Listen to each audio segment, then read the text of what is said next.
Hello friends, welcome to my YouTube channel. And last video में हमने रचना शरीर का पहला लेक्चर पढ़ा था, जिसमें हमने पढ़ा था शरीर, शारीर और शारीर में अंतर। तो उनकी सारी डेफिनेशन हमने पढ़ ली थी।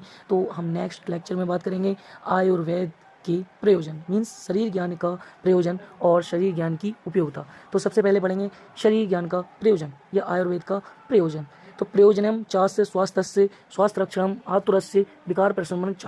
तो ये श्लोक आपको याद करना है। श्लोक क्यों याद करना है? क्योंकि आपको क्या है, बहुत अच्छे मार्क्स मिलते हैं जब आप श्लोक लिख देते हैं। अगर श्लोक नहीं लिखेंगे तो अच्छे मार्क्स भी नहीं मिलेंगे, है ना। तो आपको श्लोक लिखना बहुत जरूरी है। और मैं नहीं चाहता हूँ कि आपको बहुत लंबा श्लोक याद करना हो, तो आप छोटे छोटे श्लोक याद कर लीजिए। तो ये छोटा ही, ज़्यादा बड़ा नहीं है। तो प्रयोजनम चास्य स्वास्थ्य रक्षणम आतुरस्य विकार प्रशमनम च। तो क्या है इसका मतलब कि स्वस्थ व्यक्ति के स्वास्थ्य की रक्षा करना और रोगी व्यक्ति के रोग को दूर करना, ये दो आयुर्वेद के मुख्य प्रयोजन होते हैं। मीन्स अगर कोई व्यक्ति स्वस्थ है तो उसके स्वास्थ्य की हम रक्षा करेंगे, और अगर कोई रोगी व्यक्ति है उसके रोग को दूर करेंगे। तो उसके क्या है, ये दो प्रयोजन होते हैं, ठीक है।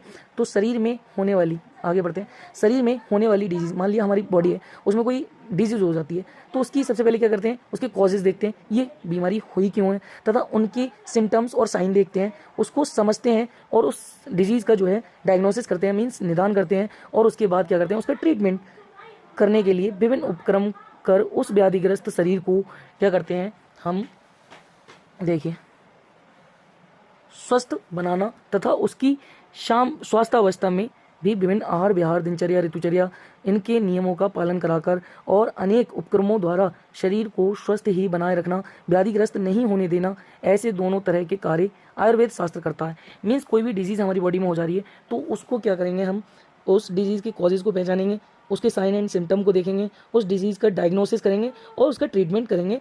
फिर हम उस व्यक्ति के स्वस्थ अवस्था को बनाए रखने के लिए उसके आहार, मीन्स वो क्या खाता है, क्या करता है, तो और विहार और दिनचर्या में से दिन में कैसे वो दिन को व्यतीत करता है, ऋतुचर्या, उसके सीजन के अकॉर्डिंग उसको नियमों को पालन कराकर उसके हम स्वास्थ्य की रक्षा करेंगे।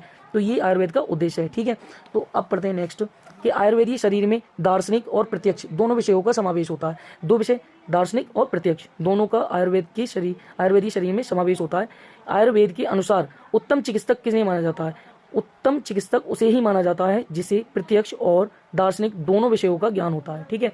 तो यहाँ पर लिखा है कि आयुर्वेद के अनुसार उत्तम चिकित्सक या फिजिशियन या शल्यकर्ता या सर्जन वह समझा जाता है जो दार्शनिक तथा प्रत्यक्ष दोनों विषयों का ज्ञाता होता है।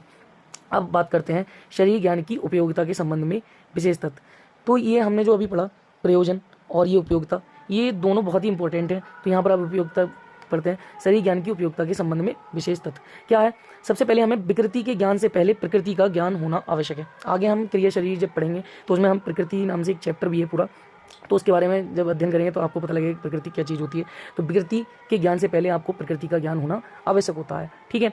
और आयुर्वेदीय शरीर में क्या होता है, एम्ब्रियोलॉजी, एनाटमी, फिजियोलॉजी, तीनों का वर्णन किया गया है। आयुर्वेदीय शरीर में एनाटमी, एम्ब्रियोलॉजी, फिजियोलॉजी तीनों का समावेश किया गया है, वर्णन किया गया है। स्थूल शरीर के ज्ञान से पहले सूक्ष्म शरीर का ज्ञान होना आवश्यक है, ठीक है। विकृति के ज्ञान से पहले प्रकृति का ज्ञान होना आवश्यक है। स्थूल शरीर के ज्ञान से पहले सूक्ष्म शरीर का ज्ञान होना आवश्यक है। और आयुर्वेदीय शरीर में एम्ब्रियोलॉजी, एनाटमी, फिजियोलॉजी तीनों का वर्णन किया गया है, ठीक है। किसी भी अवयव की पंचभौतिक रचना के ज्ञान के लिए शरीर का ज्ञान होना आवश्यक है। मीन्स हर चीज़ के लिए शरीर का ज्ञान होना आवश्यक है, चाहे वही कोई भी चीज़ हो। देखिए आप, जो ये पॉइंट आपको बताए जा रहे हैं इसमें देखिए, किसी भी अवयव की पंचभौतिक रचना है उसके ज्ञान के लिए भी हमें शरीर का ज्ञान होना आवश्यक है। शरीर के अंग प्रत्यंगों की क्रियाओं एवं विपरीत क्रियाओं का ज्ञान होना आवश्यक है। शरीर के अंग प्रत्यंगों के पारस्परिक संबंध का ज्ञान होना आवश्यक है।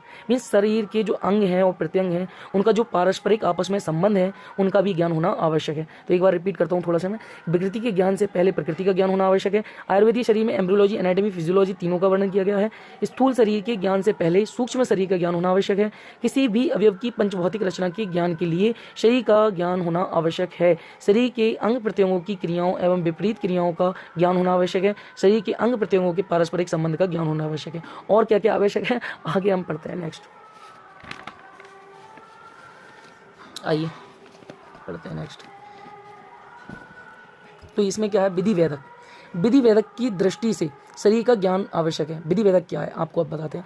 चिकित्सा का एक विषय विधि वेदक भी है, जिसमें मृत शरीर में डेड बॉडी का जो पोस्टमार्टम की जाती है उसी को विधि वेदक भी कहते हैं। ठीक है, तो चिकित्सा का एक विषय विधि वेदक भी है जिसमें मृत शरीर की, डेड बॉडी की पोस्टमार्टम की जाती है, परीक्षा की जाती है। इसके लिए भी हमें शरीर का ज्ञान होना आवश्यक है। ठीक है, तो यहाँ पर और ये क्या है, सल कर्म सर्जरी की दृष्टि से शरीर ज्ञान का जो ज्ञान है वो आवश्यक है। ठीक है, और यहाँ पर शरीर के किसी भी अंग प्रत्यंग की आयुर्वेदिक परीक्षा एवं आधुनिक परीक्षा के ज्ञान के लिए शरीर शास्त्र का अध्ययन आवश्यक है।